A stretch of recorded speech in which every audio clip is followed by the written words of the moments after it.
O processo de abertura política no Brasil teve seu início no governo do presidente Ernesto Geisel. Tímida, lenta e gradual, a abertura seguiu um caminho difícil, com avanços e recuos, se chocando muitas vezes com a linha dura dos militares que procuravam ficar mais tempo no poder.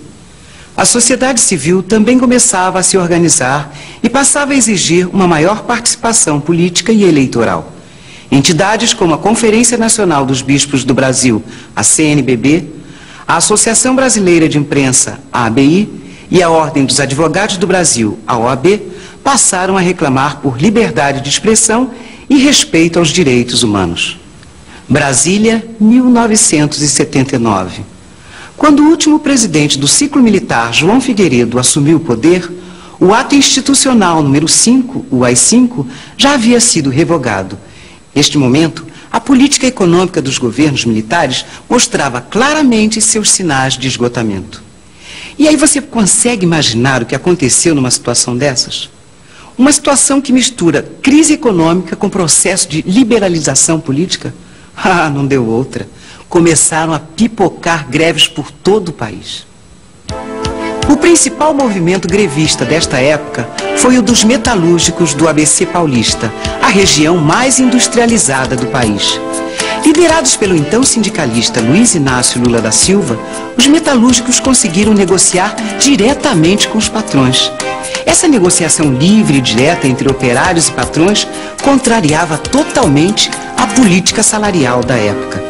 Isso porque, nos tempos do regime militar, só o governo federal tinha competência de fixar a política salarial. Mas os metalúrgicos do ABC conseguiram furar esta regra e, com isso, o processo de abertura política dava mais um importante salto. Anistia ampla, geral e irrestrita é a palavra de ordem de um dos movimentos mais fortes para a democratização do país. O que queria a campanha nacional pró-anistia? Eles reivindicavam o retorno aos direitos políticos, né? As pessoas que estavam exiladas, que tinham sido expulsas pelo regime, estavam pleiteando a chance de voltar para o país com os direitos garantidos. Campanha Nacional Pró-Anistia, eu acho que eu me lembro. Eles queriam anistia para os condenados por crimes políticos. A anistia foi aprovada no Congresso Nacional em 1979 e possibilitou o retorno ao país de muitos exilados, que voltaram ao cenário político integrando os novos partidos. O pluripartidarismo, ou seja, a existência legal de vários partidos políticos, voltou a acontecer no Brasil. Olha só como ficou a situação. A Arena passou a ser chamada de PDS.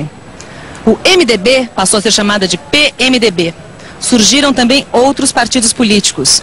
O PDT, Partido Democrático Trabalhista, e também o Partido Trabalhista Brasileiro, PTB. Surgiram também o PP, o Partido Popular, e o PT, o Partido dos Trabalhadores. Com todo esse novo quadro político, o povo queria votar, tinha sede das urnas, e o governo deu mais esse passo político, restabelecendo as eleições diretas para governador.